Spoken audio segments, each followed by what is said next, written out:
एक छोटे से गांव में दो दोस्त राहुल और आकाश रहते थे। दोनों की दोस्ती बचपन से थी और वे हमेशा एक दूसरे के साथ रहते थे। राहुल खेती में निपुण था, जबकि आकाश किताबों का शौकीन और नई नई चीजें सीखने का इच्छुक था। एक दिन राहुल ने आकाश को बताया कि उसके पिता ने नया बीज खरीदा है, जिसके बारे में सुना है कि वह बहुत अच्छी पैदावार देगा। आकाश ने राहुल की बात पर विश्वास करते हुए कहा, चलो हम मिलकर इस बीज की खेती करते हैं। दोनों दोस्तों ने अपने अन्य दोस्तों विशाल और रंजीत को भी अपने साथ ले लिया। वे सब मिलकर राहुल के खेत की ओर चल पड़े। खेत में प्रवेश करते ही उन्हें जमीन की खुशबू और हरे भरे दृश्यों का नजारा नजर आया। राहुल ने कहा, यहाँ फसल उगाना वास्तव में दिलचस्प होगा। उन्होंने सब मिलकर खेत की तैयारी शुरू की।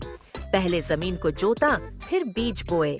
आकाश ने बीज बोने के बाद कहा, अब हमें उन्हें पानी देना होगा और देखना होगा कि ये कैसे बढ़ते हैं। राहुल ने मुस्कुराते हुए कहा, हाँ, लेकिन हमें रोज आकर उनकी देखभाल भी करनी होगी। दिन गुजरते गए और उन्होंने रोजाना खेत का दौरा किया।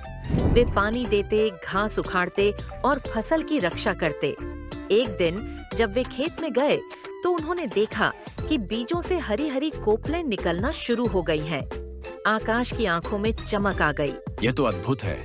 हमने जो मेहनत की है वह रंग लाई है। फसल की वृद्धि के साथ दोनों दोस्तों ने नई नई तकनीकें सीखी।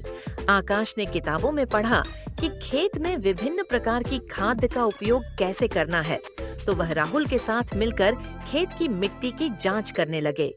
उन्होंने यह भी सीखा कि कीड़ों से फसल की सुरक्षा कैसे करनी है। जब फसल पककर तैयार हुई तो उनकी मेहनत रंग लाई। राहुल और आकाश ने मिलकर फसल को काटा और मेहनत के बाद उन्हें बहुत अच्छी पैदावार प्राप्त हुई। राहुल ने खुशी से कहा, ये तो वास्तव में हमारे मेहनत का खजाना है। आकाश ने मुस्कुराते हुए जवाब दिया। और सबसे महत्वपूर्ण बात यह है कि हमने यह सब मिलकर किया। जब उन्होंने अपनी पैदावार को गांव में बेचा तो उन्हें अच्छी आय हुई। वे दोनों यह जानकर खुश हुए कि उनकी मेहनत ने न केवल उन्हें वित्तीय रूप से मजबूत किया, बल्कि उन्हें खेती की मूल्य भी सिखाई। यह कहानी हमें यह सिखाती है कि मेहनत और दोस्ती के जरिए प्राप्त की गई सफलता सबसे कीमती खजाना होती है और खेती में मेहनत करने से हमें समृद्धि मिलती है।